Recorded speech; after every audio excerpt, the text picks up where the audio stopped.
Aujourd'hui, c'est un jour un peu particulier parce qu'on a l'habitude de prêcher, mais je voulais aujourd'hui qu'on discute un peu, qu'on parle.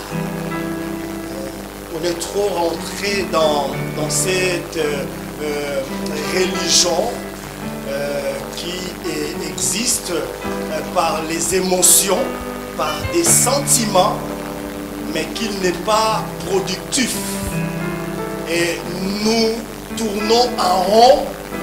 Et la question qui est posée à chaque fois nous venons à l'église, comment ça a été les cultes? Les cultes étaient formidables. D'ailleurs, c'était le prophète Fokam qui était en action. On a vu fire, fire, fire, fire. Et le lendemain, la même personne qu'on lui pose la question, comment tu vas? Ah, Dieu soit loué, que la volonté de Dieu soit faite. Ce matin, je suis venu simplement dire à quelqu'un, tout dans nos vies n'est pas la volonté de Dieu. Alléluia. Quand tout dans nos vies est la volonté de Dieu, même le mal devient un gain pour toi, même la mort devient un bénéfice pour toi. Amen. C'est avec un très grand joie et un plaisir que je vais vous parler ce matin. Avant d'aborder les thèmes du mois, je vais simplement dédicacer les thèmes du mois, donner des grandes lignes. Le mois d'août, je vais faire simplement une petite rappel sur le mois précédent, le mois de juillet, mais j'aimerais d'abord vous poser une question. Qu'est-ce que nous avons abordé au mois de juillet? Quel thème avons-nous abordé au mois de juillet? Quelqu'un peut nous le dire? J'ai des questions un peu plus lourdes, je vais vous poser après. Bon, à la salle, qu'est-ce que nous avons? Vivre une vie de faveur. Ma deuxième question est la suivante. Qu'est-ce que cela a produit dans votre vie? Qu'est-ce que cela a produit dans votre vie, dans vos vies? Et en deuxième question, aussi parallèle à cela, comment avez-vous appréhendé ces thèmes pendant ces mois de juin? Comment avez-vous géré? Comment avez-vous utilisé? Comment avez-vous mis en pratique ces thèmes? Nous en avons parlé en long et en large. Il y a eu des prédicateurs qui ont enseigné de divers thèmes, mais nous étions tous dans cette même pensée, vivre une vie de faveur. Tel a été le désir de Dieu, et les textes de base, vous les connaissez, étaient dans le livre de Romains chapitre 9. Où la Bible dit que ça ne dépendait pas d'hommes, ça ne dépendait pas de sacrifices, ça ne dépendait pas de la prophétie, ça ne dépendait pas de jeûne et prière, ça ne dépendait même pas de l'obéissance, mais ça dépendait seulement de Dieu. Et il y avait un deuxième bémol dans cela, c'est dans le livre de Psaumes, qui a été dompté de deux lois récompensatrices. Les lois, on appelle ça la loi de droits et devoirs. C'est-à-dire, j'obtiens si je donne, j'obtiens si je fais. Et il y avait aussi un deuxième pensée en cela, toujours dans les lois de donner et recevoir. J'en ai parlé. Mais qu'est-ce que cela a créé dans votre vie? Qu'est-ce que cela a transformé dans votre vie? Après, je vais vous dire pourquoi je suis en train de faire cela. Et une fois, chaque mois, nous le ferons comme ça. Et je dirais même moi-même, à tous les prédicateurs qui passeront ici, cela est mis dans votre cœur de vous asseoir et de faire un débat avec l'Église, de manière que nous soyons vraiment des chrétiens. Quand on sort d'ici, on transforme l'extérieur. On ne transforme pas ces lieux déjà transformés. Alléluia. Mais la transformation, c'est dehors. Maintenant, pour vous, ce thème-là a créé quoi? Répondez-moi rapidement possible. Qui peut parler? Oui, maman Castagne. Lève-toi, maman, parle à haute voix. Ne t'inquiète pas. Si j'ai un problème, je garde ça. Mais en tout cas, dès qu'on a commencé à suivre les enseignements et les prédications, ma vie a changé. Je préfère de parler à personne direct, à un cœur d'amour. C'est ça. Donc pour maman Castanier, c'est moi ici, en rapport avec le thème, ça lui a ouvert à détruire l'hypocrisie qui était en elle. Et elle a franchi cette étape. Elle préfère cracher, on doit lui dire la vérité, Oui. la vérité à son prochain et créer la paix. Est-ce qu'on peut acclamer le Seigneur pour notre maman?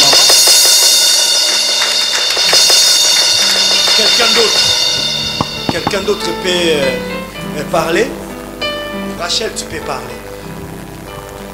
Déjà, je bénis l'Éternel pour ce qu'il a fait dans ma vie pour le mois de juillet. Ce thème m'a apporté beaucoup de choses. Ce thème de faveur a changé ma vie dans tous les sens et l'Éternel m'a surprise dans beaucoup de choses. Donc l'Éternel a changé des... C'est pas des réponses. C'est bien, on acclame déjà notre soeur. C'est vaste. À l'hôpital, avant de passer par la table de l'opération, c'est-à-dire il y a eu déjà un médecin traitant qui a diagnostiqué le problème. Est-ce que je me fais comprendre? Hein? Qui a diagnostiqué le problème et dans lui, il s'est limité à diagnostiquer le problème. Maintenant, il y a un spécialiste qui doit opérer. Et la personne doit aller dans son centre hospitalier pour être opérée par un médecin qui est spécialisé. Une fois la personne s'est fait opérer, il sort dans son coma, on lui pose la question, voilà, tu as été, on lui pose même pas la question qu'on t'a opéré, mais l'intervention s'est bien passée. Et la personne dit, ouais, voilà, pendant mon séjour ici, voilà, ça s'est très bien passé, j'ai vu ma vie changer, et voilà, citez la chose. Citez la chose. Paul dit quelque chose de très important. La foi sans les œuvres est une foi morte. Ouais, laisse-les comme ça.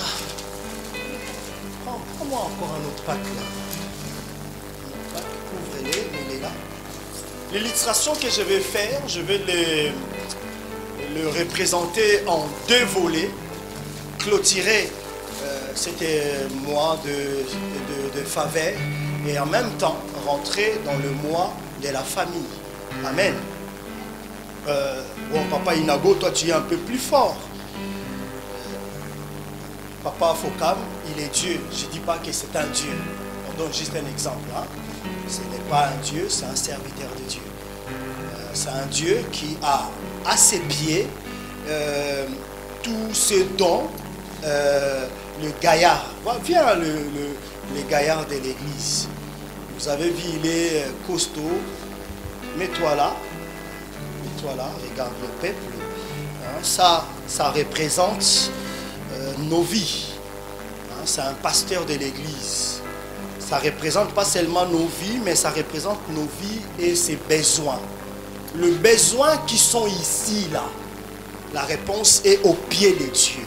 Quand un enseignement est donné, la Bible dit l'homme a de besoins, Dieu est la réponse aux besoins de l'homme. Maintenant, la seule chose à faire, c'est de prendre les besoins, d'aller les déposer là où il y a la solution. Dans l'histoire de Jacob, on dit, on voit les anges monter et descendre à plusieurs fois. Ce qui voulait dire, on voyait des anges descendre, reçoit les requêtes, reçoit la prière des gens, il remonte auprès de Dieu et il descend avec la réponse. Alléluia. Voilà, c'est éparpillé. Moi, je vais en une seule fois.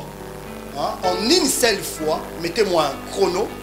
Quelqu'un a un chrono sur son portable. Mettez-moi un chrono, s'il vous plaît. Je vais en une seule fois. Tu ne prends pas bouteille par bouteille.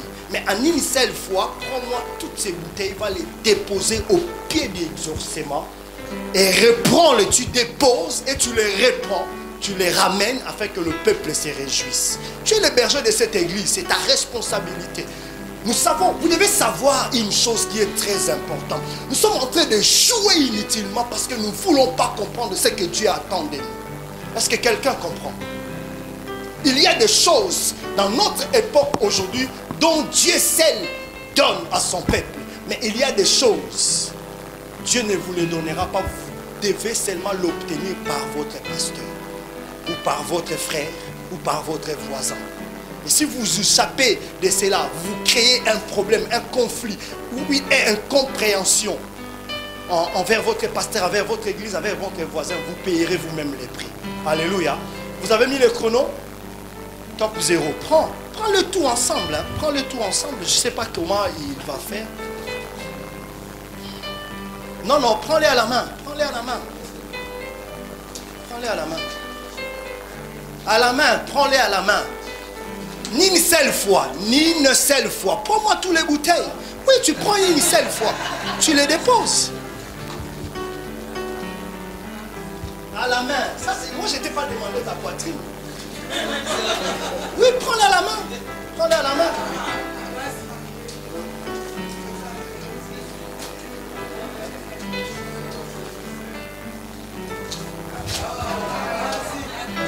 Est-ce qu'il y a quelqu'un qui est plus intelligent que notre pasteur? A plus de capacités que notre pasteur? Évangéliste. Vous les évangélistes, vous avez des onctions full. Mais la bénédiction, elle est là. Nous sommes à une époque, il existe les lois de faire d'abord.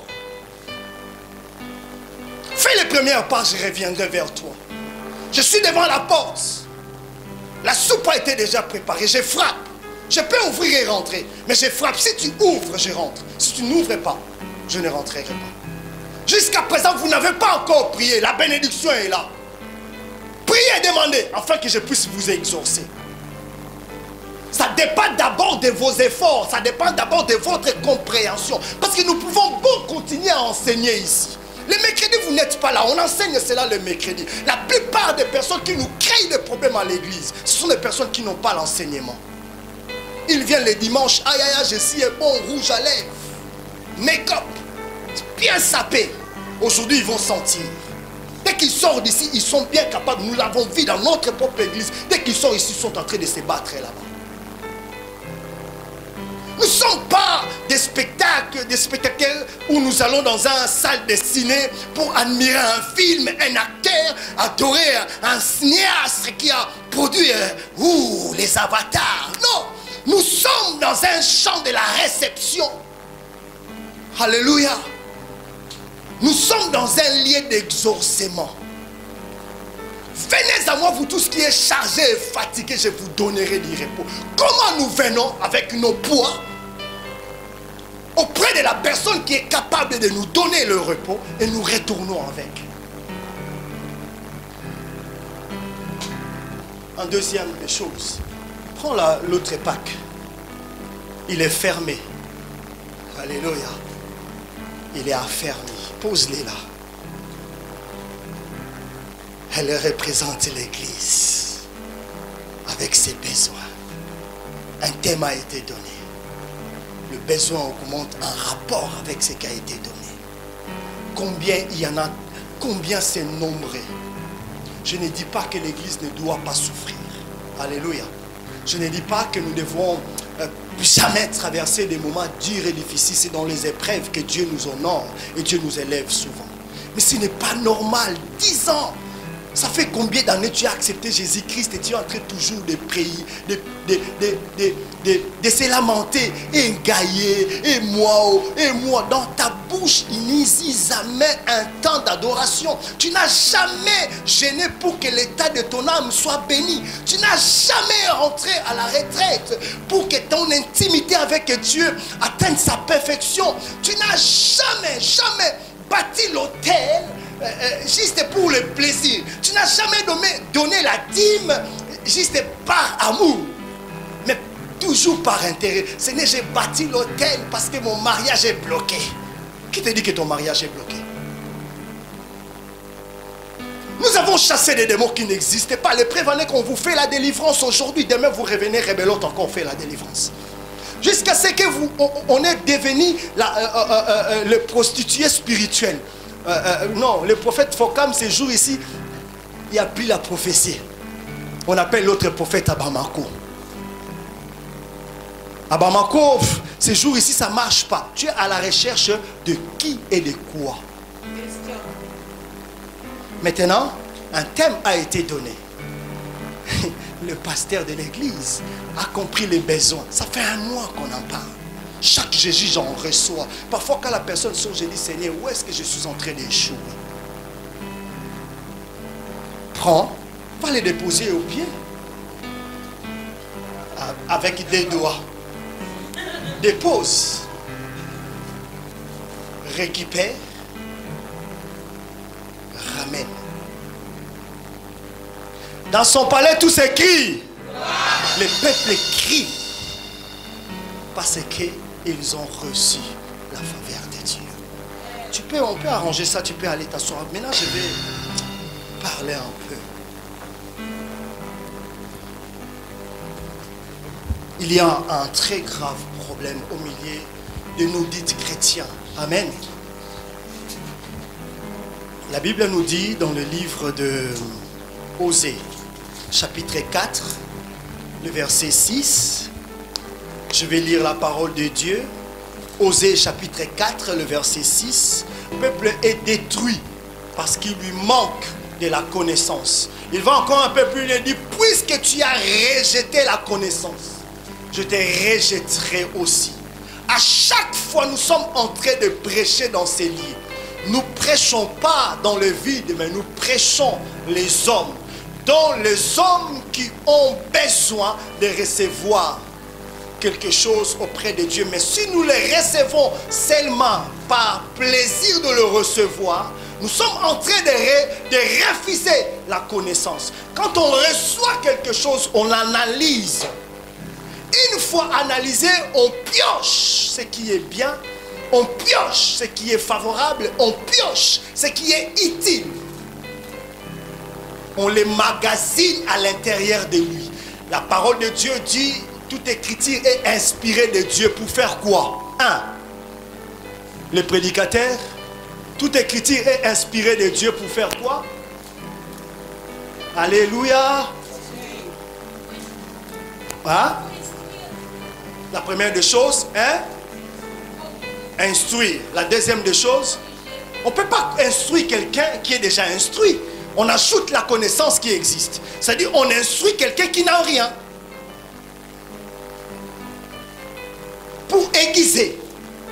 La troisième des choses, c'est quoi?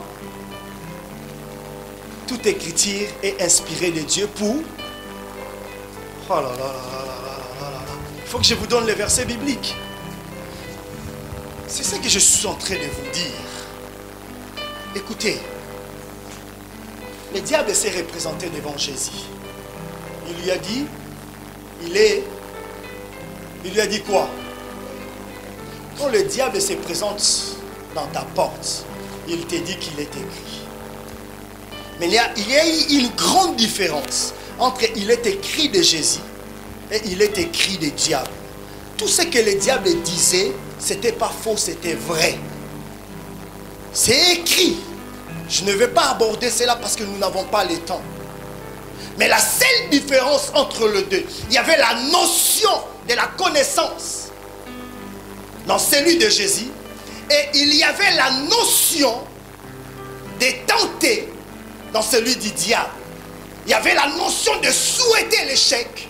Il y avait la notion d'un profit personnel. C'est ça qui a marqué la différence. Quand on vous enseigne, l'enseignement est fait pour que votre vie soit changée, transformée. Et dans cet enseignement, on dit toute écriture est inspirée de Dieu pour à la fin, il dit, afin que l'homme parvienne à la perfection. Tel est le souhait de Dieu. Parce que tu es quelque part un instrument dont Dieu est amené à utiliser, dont Dieu est amené à ramener là où il y a un problème et que tu deviens la solution à ces problèmes. Des passages bibliques clés dans la Bible. Matthieu 28, à partir du 16e verset, et Marc chapitre 16, à partir du 15e ou 14e jusqu'à descendant. La première dans le livre de Matthieu, on dit, j'ai reçu, à mon tour, je vous les donne aussi. Recevez-les. Et maintenant, la confirmation vient dans le livre de Marc confirmer ce que vous êtes déjà avant de donner cela aux autres. Il dit ceci. Voici les miracles qui accompagneront ceux qui auront cru. C'est-à-dire, avant que par ta bouche, une personne croit, toi tu avais déjà cru. C'est-à-dire, en ayant déjà une personne, en être déjà une personne qui avait cru, tu as été dompté de la puissance, de la délivrance et de la capacité de la parole de Dieu. Et Paul dit à Timothée, ce que je t'ai enseigné, ce que moi j'ai planté à l'intérieur de toi, a fait de toi un homme. C'est à ton tour d'en faire aussi des hommes comme toi. Il ne s'arrête pas là, il ajoute quelque chose de très important. Il y a un triple onction. J'ai fait de toi un homme. Maintenant, toi, ne fais pas seulement d'un homme. Fais d'eux des hommes aussi capables. Sinon, on va vous continuer à vous enseigner. Vous viendrez ici tout le temps dans le besoin. On sera là en train de gêner toujours pour vous. On sera là toujours en train d'être à votre service. Or, nous tous, vous et moi, nous sommes au service de Dieu. À un moment ou à un autre, vous devenez une bénédiction pour cette église. Vous devenez une bénédiction pour votre pasteur. Parce que lui, à un moment ou à un autre, il était devenu une bénédiction pour vous. Ce sont des bouteilles éparpillées. Il peut rester la journée. Il peut rester l'année complète. Avec ses deux mains, il ne prendra jamais le besoin pour ramener au pied de la gloire et recevoir la gloire. Pourquoi? Parce que mon peuple périt faute de connaissances. Nous sommes souvent attirés par la prophétie. La prophétie existe. La prophétie fait partir de nous. Nous sommes parfois attirés par les miracles. Les miracles existent. Les miracles font partir de nous. La Bible dit, ma gloire sortira de vous. La terre entière comprendra que je suis votre Dieu. Voilà pourquoi nous avons abordé, ce n'est ni. Ça dépend que de Dieu. Ce n'est pas parce que vous avez reçu l'imposition des mains de Maman Immaculée que vous l'avez reçu. Non. Ça fait des années qu'on a fait le dossier. On n'en a plus parlé. Alléluia. On n'en a plus parlé. J'ai regardé un très bon film qui m'a été proposé par notre sœur Rachel.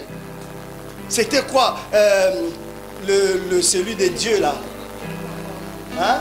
Dieu n'est pas mort. Parmi les jurys, il y avait un pasteur. C'était le seul espoir, l'unique, qui pouvait sauver cette femme. En pleine audience, le pasteur tomba dans les pommes.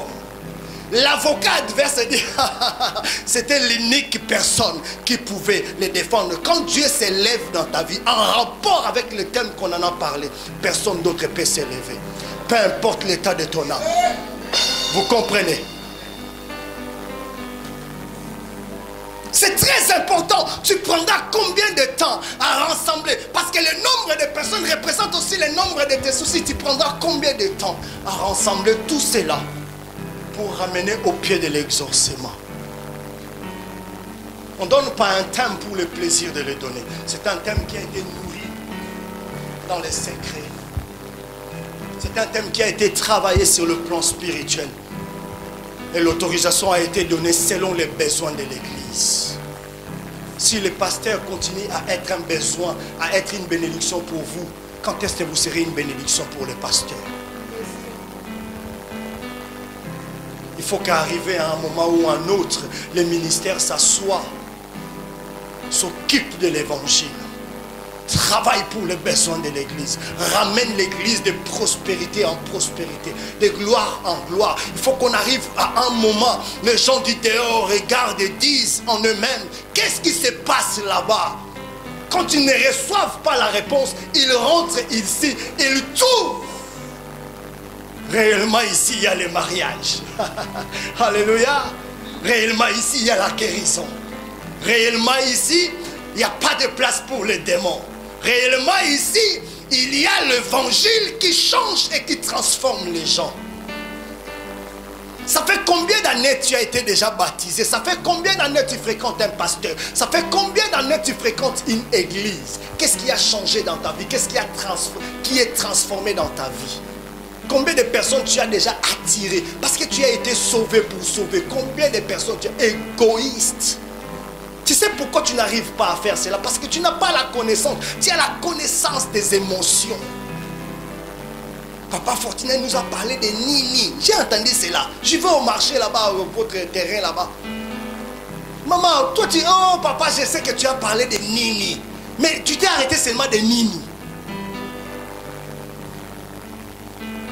Écoutez, vous êtes des instruments dont Dieu a mis sur terre pour un objectif, pour un but. Je vais vous dire qui nous sommes réellement.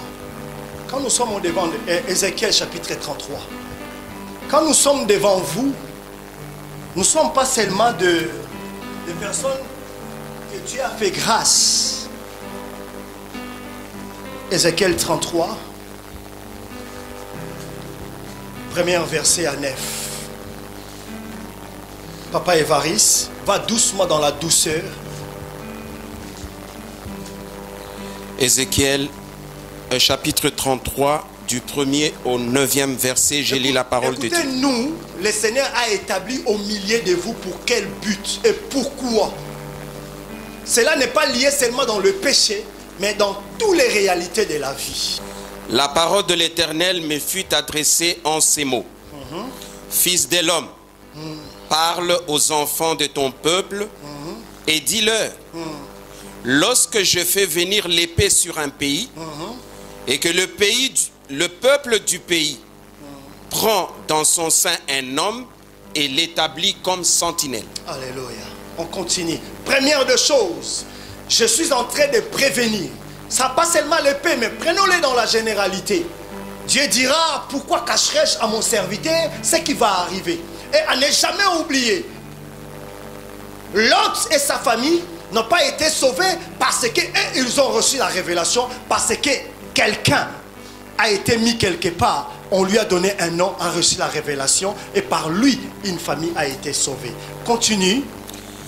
Si cet homme voit venir l'épée sur le pays, si cet homme voit venir l'épée, si cet homme voit venir le danger, si cet homme voit venir un problème quelconque, sonne de la trompette et avertit le peuple. Et si celui-ci qui entend le son de la trompette, et que le peuple qui attend, et que les membres de l'église qui attendent, continue, le son de la trompette ne se laisse pas avertir, et que l'épée vienne le surprendre, son sang sera sur sa tête. Alléluia. C'est notre devoir de vous avertir. Mais il y a un problème en cela. Pas seulement dans certains cas, vous serez vous-même responsable. Mais en deuxième lieu, je suis aussi responsable. Lisez.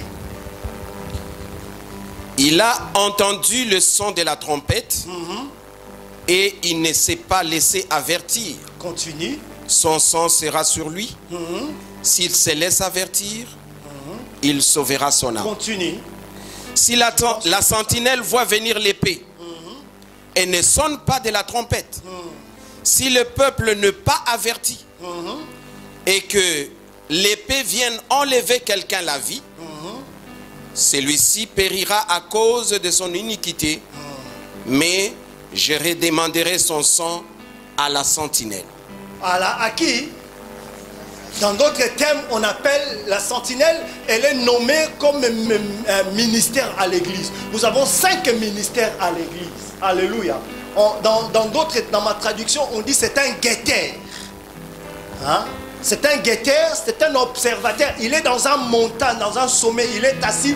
Il voit un peu plus loin que tout le monde ne voit pas. C'est à lui, c'est sa responsabilité d'avertir le peuple. On avertit quand la foi diminue.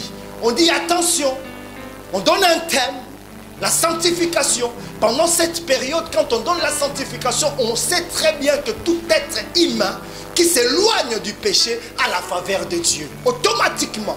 Alléluia. Parce que la Bible dit, le cœur de l'Éternel est attiré vers la personne qui a un cœur pur. Quand tu rentres dans ces principes, les lois même de la prophétie du prophète David, fais de l'Éternel tes délices, il te donnera ce que ton cœur désire. C'est un enseignement qui a été donné par un guetteur. Attention, il y a trop d'impudicité. Attention. Il y a trop du commérage. Attention. Il y a trop d'hypocrisie, il y a trop d'orgueil. Attention. On n'avertit pas si devant ou derrière, il n'y a pas quelque chose qui annonce quelque chose de bien. On va terminer par l'Acte des Apôtres, chapitre 20, le verset 28. Je vous conseillerais de lire chez vous Ézéchiel, chapitre 3, le verset 16 à 21. Acte des Apôtres, chapitre 20, le verset 28. Prenez donc garde à vous-même et à tout le troupeau sur lequel le Saint-Esprit vous a établi évêque. Alléluia. Pour paître l'église du Seigneur. Prenez donc garde à vous-même. Ça ne vous concerne pas. Ça concerne le ministère. Quand on avertit quelqu'un, prenez donc garde en vous-même. Cela veut dire, fais attention à toi-même. C'est un enseignant que Dieu est en train de lui dire. C'est un guetteur. C'est un sentinelle. Il a été embauché pour un travail. On dit dans la mission que tu as reçue. C'est lourd, c'est bien, mais fais gaffe, fais attention. Maintenant, il touche le peuple et il dit ceci. À tous les troupeaux, à vous-même et à tous les troupeaux sur lesquels le Saint-Esprit vous a établi comme guetteur, qui vous a établi comme pasteur, qui vous a établi comme docteur, qui vous a établi comme apôtre, qui vous a établi comme évangéliste, qui vous a établi comme diacre, qui vous a établi comme responsable de la chorale, responsable de la sonorisation, qui vous a établi comme chantre, qui vous a établi comme protocole, qui vous a établi comme organisateur, organisatrice de programme de l'église. Pourquoi il dit cela? Il dit à la fin qu'il s'est acquis par son propre sang. Si je ne fais pas attention, si je ne vous booste pas, si je ne vous encourage pas à aller un peu plus loin à la recherche de la vraie parole, nous tournerons en rond. Pour lui, dans son notion, c'est lui l'animal le plus rapide du monde. Mais il n'a jamais réfléchi à une chose qu'il a toujours fait du sur place, vrai ou faux. Mais il court vite. Pour lui, il a fait le tour du monde. Oh, depuis qu'il a commencé à tourner dans la République démocratique du Congo, il est resté dans la République. Pour lui, il a visité les États-Unis, il a visité les Antilles, il a visité les sacs à mâcher. Pour lui, il a fait tout cela. C'est ce que nous sommes. C'est ce que nous sommes. Dieu a besoin que l'Église, une fois pour toutes, nous puissions comprendre que nous ne sommes pas seulement Église pour le plaisir d'être, mais nous sommes l'Église pour marquer la différence. Il dit ceci à Paul: sur toi je bâtirai mon Église. Pierre plutôt: sur toi je bâtirai mon Église. Dans notre traduction veut dire: sur toi je poserai mon fondement. Et rien ne pourra s'élever ou s'opposer à toi. Associez cela dans le livre d'Apocalypse. Tout ce que tu décideras de lier sera lié. Tout ce que tu désireras d'ouvrir sera ouvert.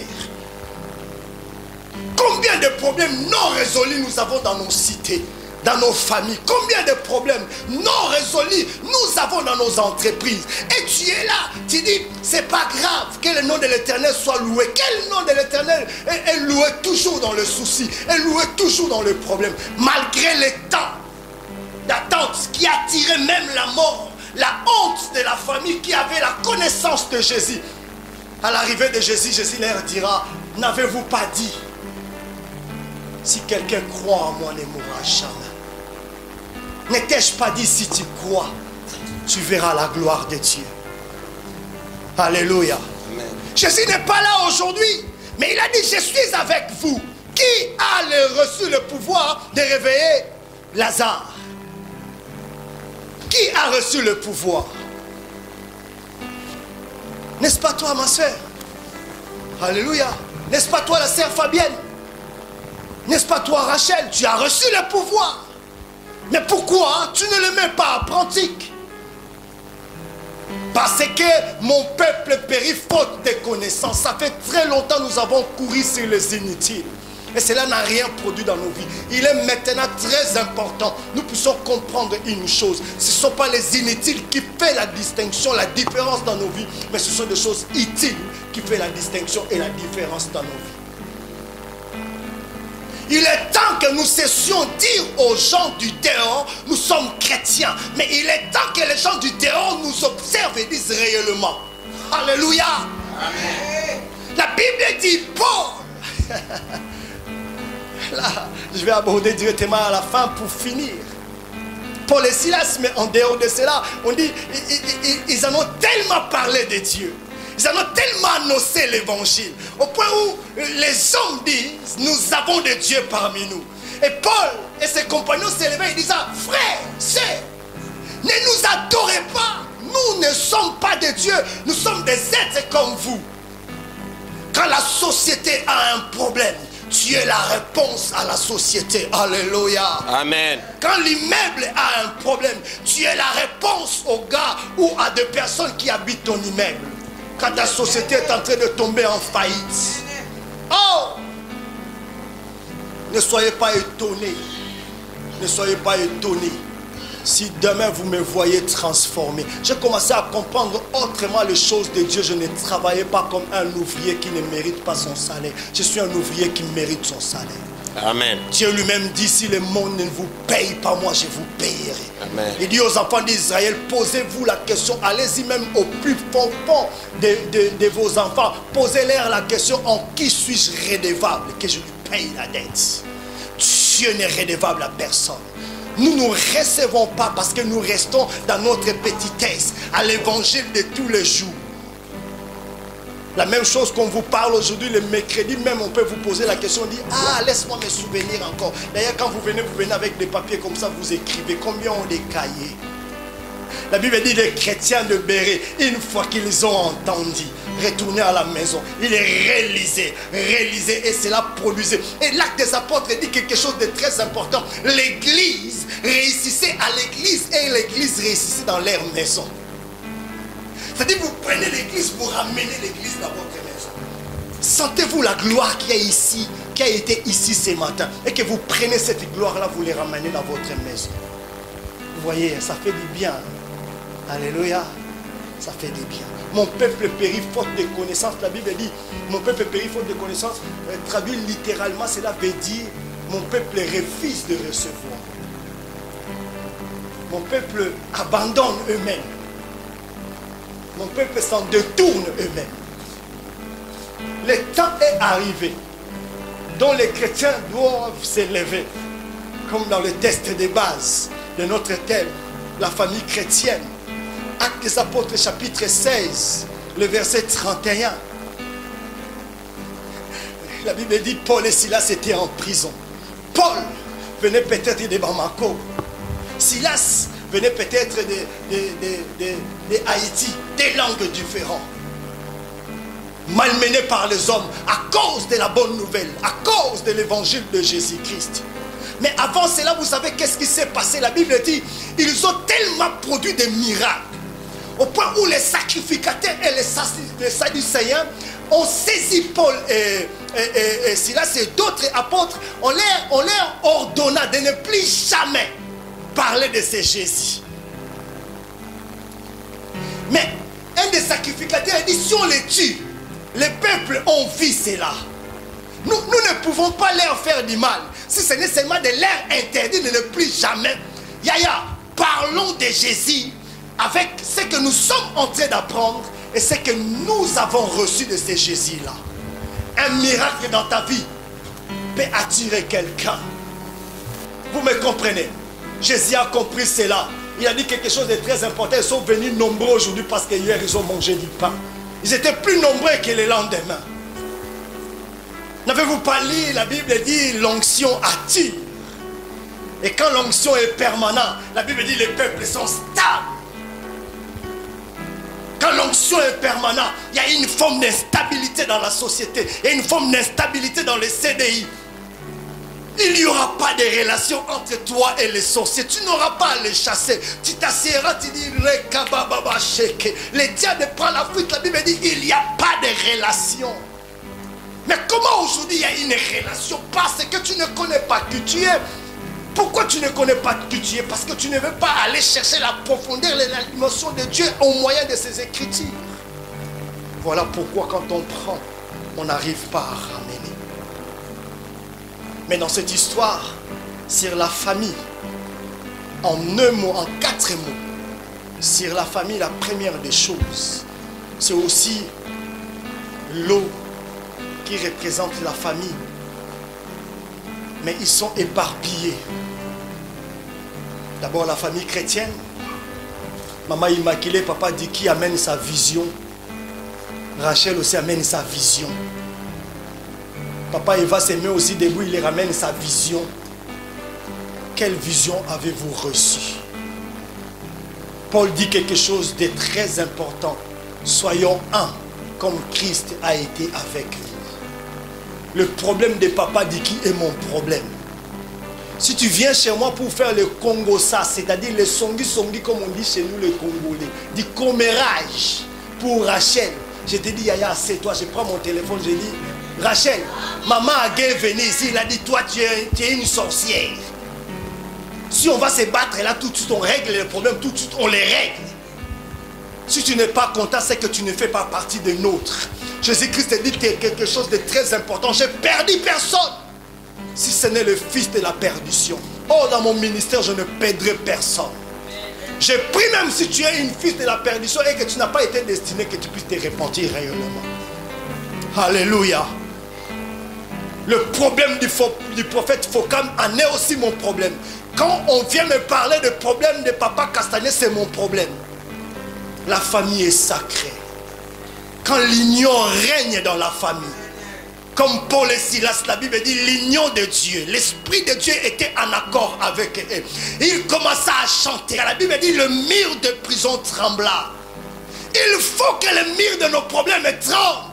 Alléluia. C'est moi ici, nous allons parler de la famille comme on n'en a jamais parlé. La famille spirituelle, la famille dans le ministère, l'honneur de la famille. L'importance de la femme, l'importance de l'homme. L'action des enfants envers leurs parents. La famille élargie, la famille restreinte. La famille dans les entreprises, la famille dans l'église. On attendra parler de vous, dit la Bible, si vous parlez tous une même langue.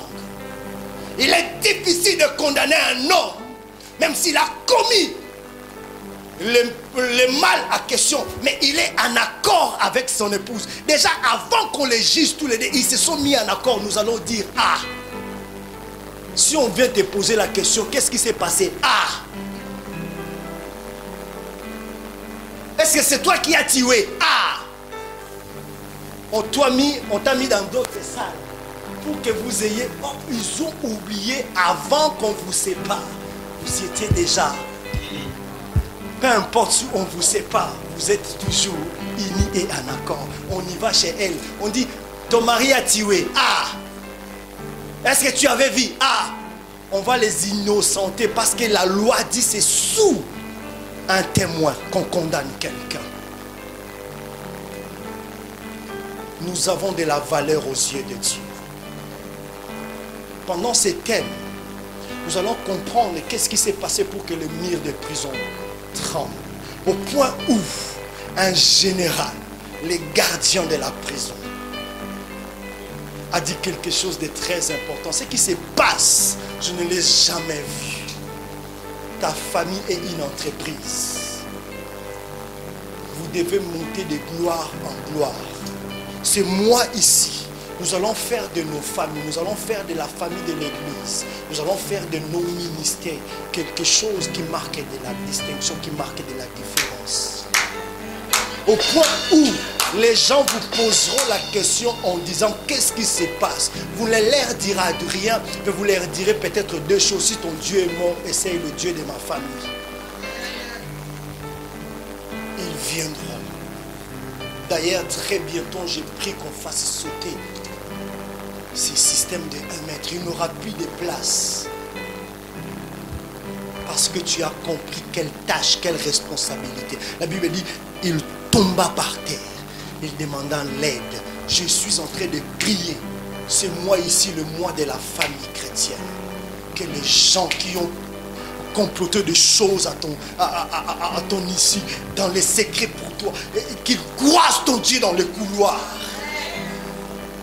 Les gens qui ont minimisé ta famille. Regardez, regarde maman Castagnier, papa Castagnier, ils sont bizarres. Ces mêmes gens-là qui sont en train de te critiquer, ils viendront danser avec la chanson là comme ça là, dans ton mariage.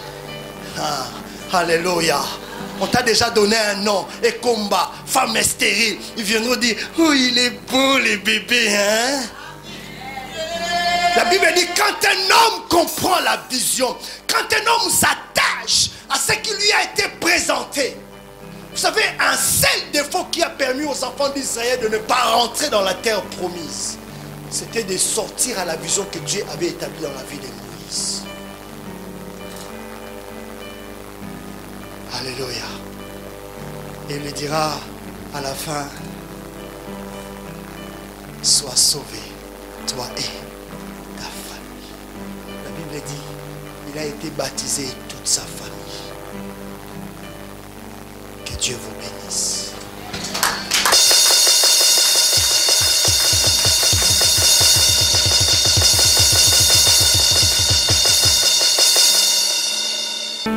Ce n'est pas trop tard. Tu peux encore aujourd'hui réécrire l'histoire de ta vie. Tu peux encore aujourd'hui redevenir ces chrétiens dont Dieu voit. Alléluia. Ne regarde pas ton entourage. Ne regarde pas qui est qui, mais c'est toi. Je crois que tu fais partie de ces personnes dont Dieu a mis sur terre pour que l'histoire de quelqu'un change. Un jour, Dieu a permis que je puisse rencontrer Diki et cet homme est en train de changer et transformer ma vie. Est-ce que peut-on le dire aussi de même avec Papa Évariste, de même avec le prophète Foucault? Chaque connexion dont Dieu crée en nous une famille et fait exploser la gloire de Dieu. Et surtout quand cela est assis à la connaissance de Dieu et que chacun est dans sa poste et chacun comprend qui il est et qu'est-ce qu'il a à faire. La main de Dieu est au contrôle. La Bible dit tout à coup dans l'acte des apôtres, ils étaient tous en accord. L'Esprit du Seigneur a compris qu'ils étaient en accord et il a béni, transformé et des langues de feu commençaient à sortir dans leur vie. J'ai pris au nom puissant de Jésus que ce mois de la famille chrétienne, ce mois de la famille est construite comme une maison qui est construite sans plan, sans un architecte. Elle finit toujours par tomber ou avoir des défauts. J'ai pris que ce mois ici, Dieu puisse te transformer et que l'architecte de notre vie puisse descendre lui-même, établir des règles de la construction afin que ta famille devienne une famille de miracles. Alléluia. Dites-le une minute et puis nous allons nous arrêter là. Dites-le toi-même, qu'est-ce que tu attends de Dieu pour ce mois de la famille? Vas-y, dites-le. Qu'est-ce que tu attends de Dieu après avoir passé ce mois de faveur? Maintenant, qu'est-ce que tu attends de Dieu pour ce mois de la famille? Qu'est-ce que tu attends de Dieu pour ton époux? Qu'est-ce que tu attends de Dieu pour ton épouse? Qu'est-ce que tu attends de Dieu pour ton pasteur? Qu'est-ce que tu attends de Dieu, pasteur, pour ces brebis que tu as mis sous ta responsabilité?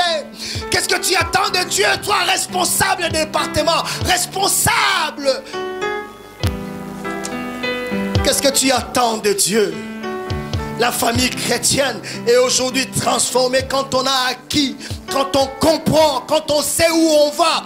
Nous ne sommes pas en train de courir dans le vide, mais nous sommes en train de courir avec un but. La Bible dit, seule la personne qui traverse la ligne d'arrivée sera couronnée. Nous voulons que ce mois d'août, le mois de la famille, et que chacun de nous reçoive la couronne de la grâce au nom puissant de Jésus. Yes! Oh, la liberté de Dieu sur vos vies. Un très bon dimanche.